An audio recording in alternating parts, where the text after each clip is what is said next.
So late one night, a burglar crept into somebody's house, and he's sneaking around, he's looking around, and he hears somebody say, "Jesus is watching you." He says, "What?" And he keeps creeping around, looking. Somebody says, "Jesus is watching you." Looks over in the dark corner, sees a cage. There's a parrot over there in the cage. He goes up to the parrot and he says, "Are you saying Jesus is watching you?" And he says, "Yes." He says, "What's your name?" And he says, "Clarence." He said, "Clarence, that's a dumb name. What idiot would name a parrot Clarence?" He says, "The same idiot that named the Rottweiler Jesus." Maybe you've heard it before, I don't know. And some of it is nodding, yeah, you've heard it before. Today we're looking at our monthly series that we've been doing on the disciples, on the 12 most intimate followers of Jesus, and what they learned from him and what he can tell us about being disciples. And the one we're going to talk about today, we don't really have anything at all about him. We have a name and a title, and that's it. No statements, no deeds, nothing. Yet, when we look at what he's called, and we look at what Jesus says about discipleship, we may be able to learn just a little bit about why Jesus chose this guy and what that means for us. And so, quickly, we're going to read a few statements that Jesus makes about being his disciple. We haven't done this yet in this series. These are some of the things that Jesus says about being his disciple. He told them, "Go into all the world and preach the good news to everyone. Therefore, go and make disciples of all the nations, baptizing them in the name of the Father and the Son and the Holy Spirit." Telling them to go, telling his followers at the very end, this is both after he's been resurrected and after they kind of understand a little bit more, grasp kind of what's going on a little bit more, that now, go and tell the story. This is how you be one of my disciples, is you go and you tell it. What else does he tell me? He says, Jesus called out to them, "Come, follow me, and I will show you how to fish for people." These fishermen, and now they're going to fish for people. And then in this instructions that he gives to them in the book of Luke, he's sending them out. He's sending them out in groups of 2. And he gives them all of these instructions in this chapter in Luke and tells them what they should do and not do. And in the midst of all this, he says, "If any of you wants to be my follower, you must turn from your selfish ways, take up your cross daily, and follow me." Take up your cross daily and follow me. Give up a part of yourself. Give up yourself and follow me. Make me more important than all these other things. And then this other time where he's talking to his disciples and he's talking to these crowds, he says this. He says, "Don't imagine that I came to bring peace to the earth. I came not to bring peace but a sword." Huh? "If you love your father or mother more than you love me, you are not worthy of being mine. Or if you love your son or daughter more than me, you are not worthy of being mine." Not worthy of being mine. Peace, not a sword. This concept of loving him beyond all other things. Loving him beyond all other relationships. That he is more important than even those relationships closest to you. Now, did they understand this concept when he said these? Probably not. But this particular one, this last one, this statement he makes, would have called to this disciple we're going to talk about today. He would have said, what? Not peace, but a sword. This would have spoken to him. This would have been a call to arms to this guy. To arms, to arms. The war's begun. They're heading towards Concord. Paul Revere's voice could be heard above the sound of the horses beating their way into the ground. The year is 1775. And the British are approaching in great numbers of troops. They're sending volley upon volley of shots aimed at the Minutemen. These Minutemen were Paul Revere's group of ordinary people, farmers, fishermen, tradesmen, bankers. They were ready to protect their families and fight within a minute. Though they were called Minutemen. Thus, they're ready to protect their faith, their country, their homes, their land against any force, any British force that was trying to put them under bondage. The Minutemen are vastly outnumbered, yet they continue to scurry about in the bushes and the brush, and they push back and they repel the British invaders at Concord. These guys, these Minutemen, were faithful, and they were willing and they were able to defend their country and their religious freedom. Now, in Jesus' day, there were volunteers like this as well.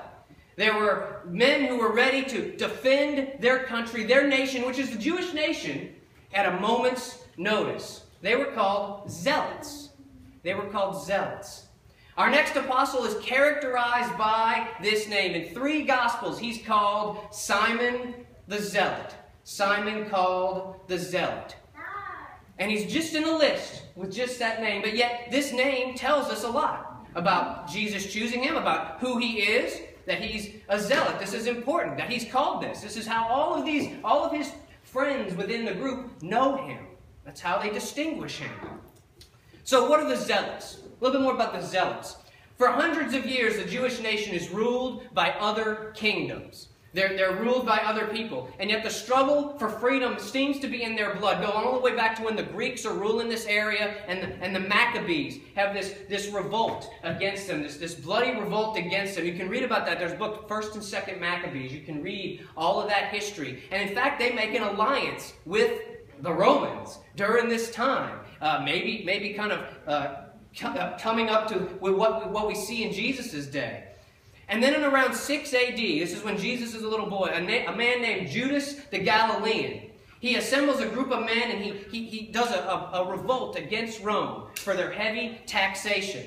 Does that sound familiar? We just talked about Paul Revere's right. Against heavy taxation, they have a revolt. Well, the Romans just put it down. Judas is killed and his sons are crucified. Well, at this point, the zealots sort of go underground, and they begin sort of this guerrilla warfare tactics. Now they're more devious. Now they're carrying knives in their robes, and they're willing to assassinate certain people and attack soldiers, sort of a hit-and-run operation going on. They are waiting for a Messiah. They are waiting for someone to come and lead them in a revolution to free their nation. And so going back to Jesus' words, I have come not to bring peace, but a sword, would have spoken to these zealots. To this guy, a zealot, would have been a call to arms to him.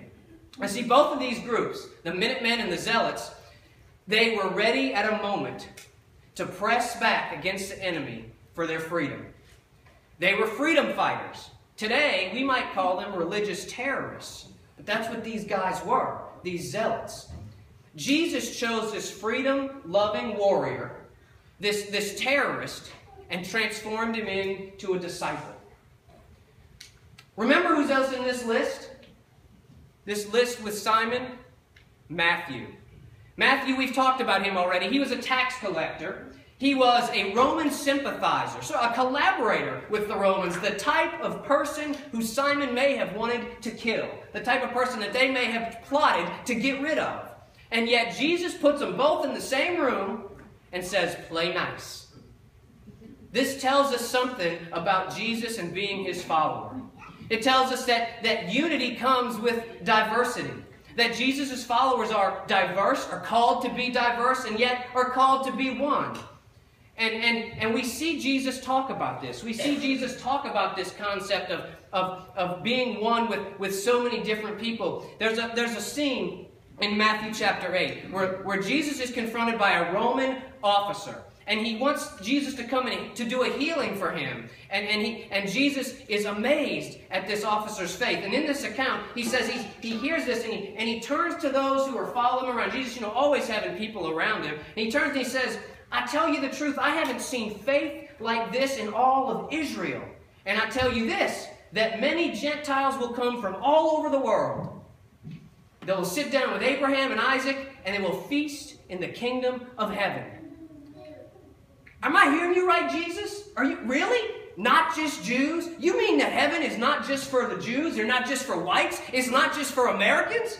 Am I hearing that right? And this statement is important enough that he then attaches the threat of hell to it. But some of the kingdom will be cast out into the outer darkness. In the place there will be weeping and gnashing of teeth. This is the next verse in his statement. This is primary, hear me, it's primary that this talking about faith in Jesus, believing in Jesus is primary. But racism, prejudice, ethnocentrism is not acceptable in God's kingdom.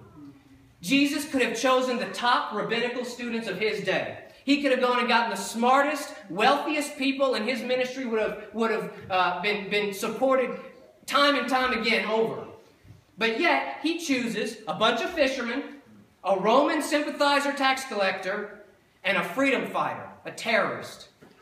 Following Jesus means seeing people through the eyes of Jesus, accepting them and the value that they have of their soul, not the color of their skin, not the language they speak, not their family heritage. And this is not just accepting them, but it's welcoming them, working with them, worshiping with them. In different circumstances, Matthew would be dead probably if Simon the Zealot had his way. And yet here they are, completely opposite ends of perspectives of the spectrum, and they're told to work together.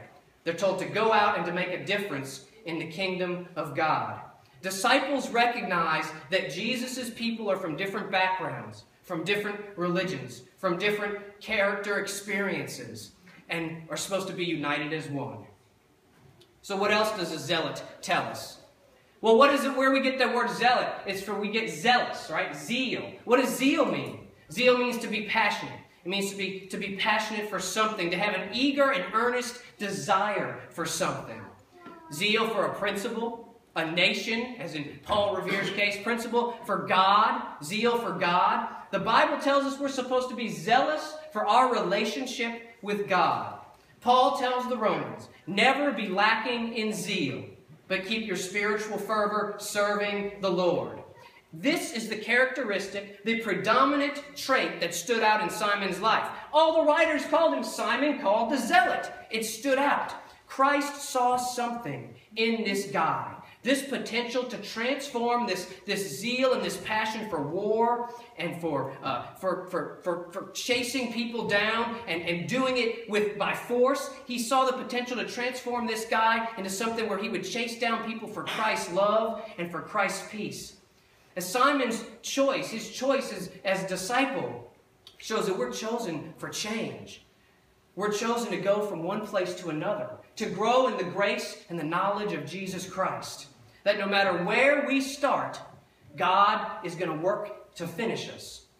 Now Luke records an interaction with Jesus, and he's talking about a sinner and a Pharisee and Jesus. And this sinner's there honoring Jesus by washing his feet. And a Pharisee starts complaining. He starts saying, "Oh, no, why are you letting that sinner do that? That sinner's touching you. You're a holy man." And Jesus tells a story. He says, well, what if a creditor forgave the debt of somebody $50? What if they then forgave the debt of somebody with $500? Well, who would love that creditor more? Well, the obvious answer, the Pharisee says, is the one who forgave more debt, the one who had more debt of the forgiven. And Jesus says, you're right. He says, I tell you, her sins, the woman that he's referring to as a sinner, her sins, they are many, have been forgiven. So she has shown me much love. But a person who is forgiven little shows little love. You see, Simon's zeal for freeing his people transformed for Jesus, because at some point he realized the undeserving forgiveness that he experienced. Of all the people there, this guy knew the capacity to change. He had the maximum potential to change. This is a guy who had plotted to kill people, to hurt people potentially, organized crime against the Romans. He had been there. He carried a knife just in case that person was coming along the way. And he knew the capacity to change. Jesus' choice of this guy, this Simon the Zealot, shows us just the depths to which Jesus goes.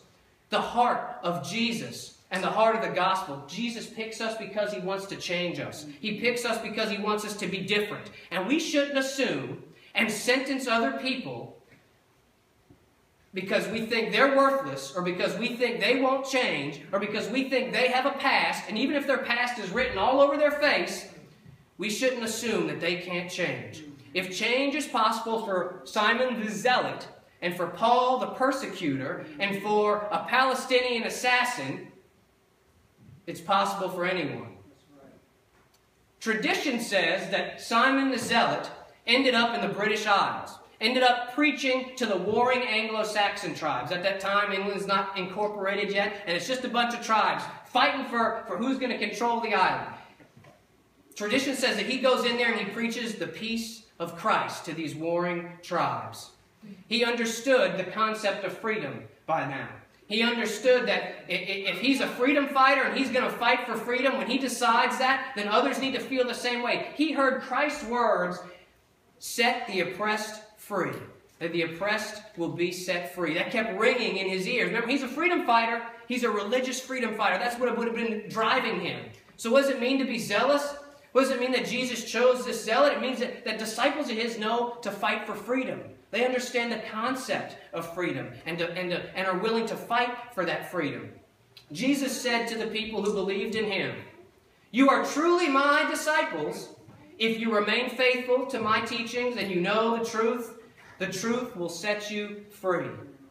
Jesus' followers are zealous for the truth, and they understand that truth brings freedom. And they are willing to fight for that freedom, to bring that freedom to other people. You see, Simon was zealous for freedom. He would have been. He had to have been. That's what drove him on in his previous life. And then when he realized the freedom that really comes in Christ, it what drove him on. You see, when somebody catches the bug of true freedom, he fights until his dying breath to pass along that freedom. In Simon's day, the oppressor was Rome. The oppressor was Rome. Well, what is it? Who is it that denies freedom today? A lot of things. You could probably name off 100 different things in here. According to one research report done by the Freedom House, a significant percentage of the world's people lived in some type of oppression in 2014. This is from 2014. And freedom from around the world has declined for the last several years. So what you're seeing here is this side here is by country and this side here is by population. So 40% of the world's population is free. That means 60% of the world's population is not free. Now, this only takes into account civil rights and political rights.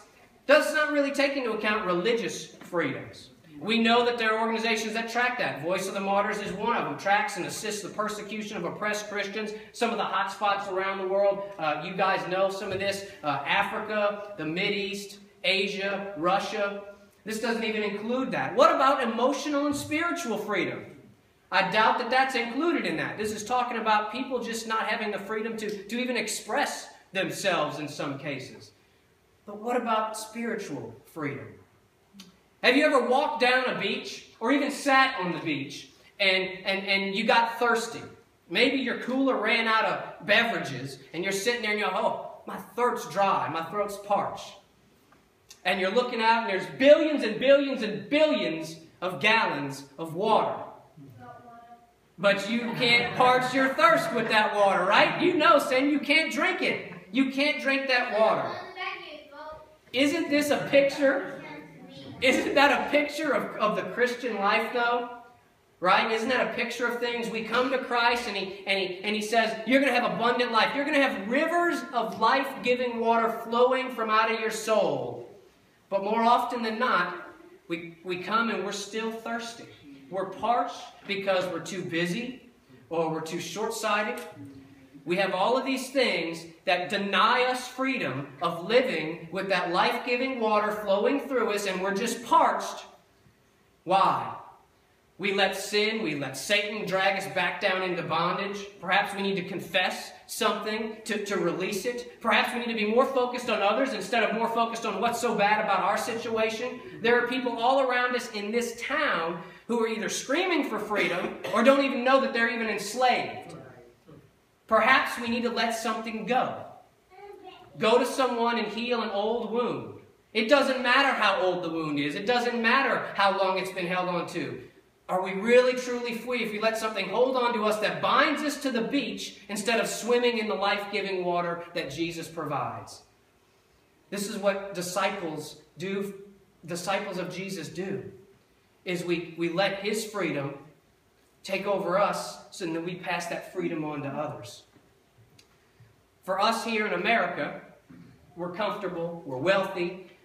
Some of that could be preventing change, holding us back in bondage. Financial concerns, the past, maybe your future. Worry about the future, something, instead of fear, instead of experiencing freedom in Jesus. We let all of those things get in our way. but Jesus wants us to be free. He wants us to be together as one and to allow His Spirit to change us, to allow His Spirit to transform us into something more, into something better, and then to pass that opportunity on to other people. Jesus wants us to be freedom fighters. He wants us to be zealots.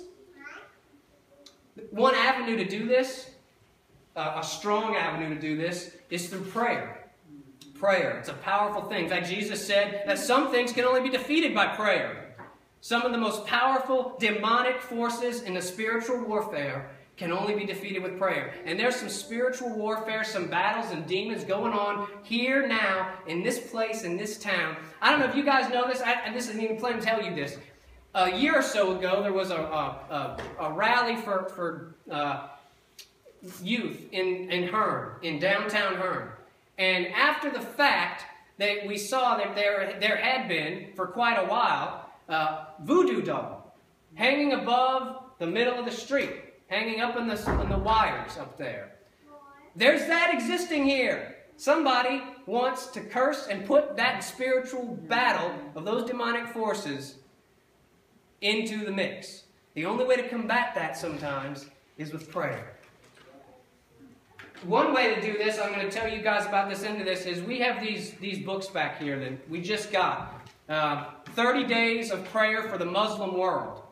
And so we are asking you to pray for the Muslims and for their culture and their society. This book tells you a lot about their culture, a lot about Islam as a religion, and has each day during the month of Ramadan, which is their holy month of fasting, each day during that month it gives you a little devotional that you will learn something about them and what you can pray for them. Some of the most powerful things happen during the Muslim community during this time. This is a big deal for them. And so we can pray that God work in them and in their hearts and in their minds, that they come to a better understanding of Jesus, that the freedom that He's trying to provide them does not exist in Islam. This is a great opportunity to fight spiritual warfare for them. So these are back on that table back there. I encourage anybody who wants to, everybody to pick up one of these on the way out. And in a few weeks, on June 18th, you start this and pray for them. And that's a good way